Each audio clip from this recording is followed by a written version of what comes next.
পত্নীতলায় নিয়ম বহির্ভূত শিক্ষক বহিষ্কারের প্রতিবাদে মানববন্ধন ও শিক্ষা প্রতিষ্ঠান ঘেরাও কর্মসূচি। নওগাঁর পত্নীতলা থেকে শাকিল হোসেন।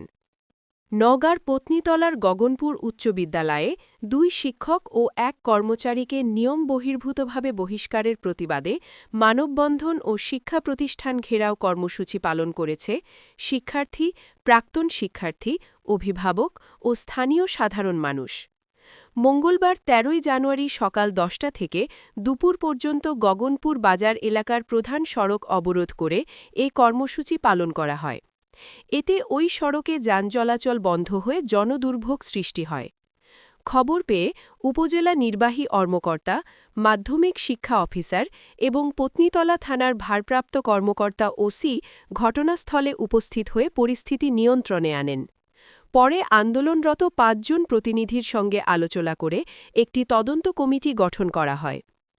মানববন্ধন ও ঘেরাও কর্মসূচিতে বক্তারা বলেন, আমাদের প্রিয় শিক্ষক মাওলানা মিজানুর রহমান, হোসনে আরা এবং কর্মচারী আফজানকে সম্পূর্ণ নিয়ম বহির্ভূতভাবে বহিষ্কার করা হয়েছে। অথচ বিদ্যালয়ের প্রধান শিক্ষক মুয়াজ্জেম হোসেন, তার স্ত্রী সহকারী শিক্ষিকা সুরাতান জান্নাত এবং ম্যানেজিং কমিটির সভাপতি রবিউল ইসলাম কোটি টাকার নিয়োগ বাণিজ্য ও বিভিন্ন বেআইনি কর্মকাণ্ডের সঙ্গে জড়িত। এসব অনিয়মের প্রতিবাদ করায় পরিকল্পিতভাবে শিক্ষক বহিষ্কারের সিদ্ধান্ত নেওয়া হয়েছে বলে অভিযোগ করেন তারা।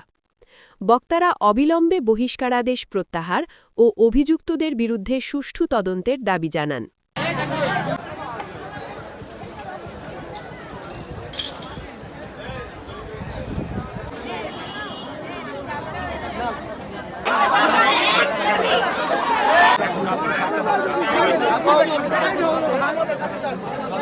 হ্যাঁ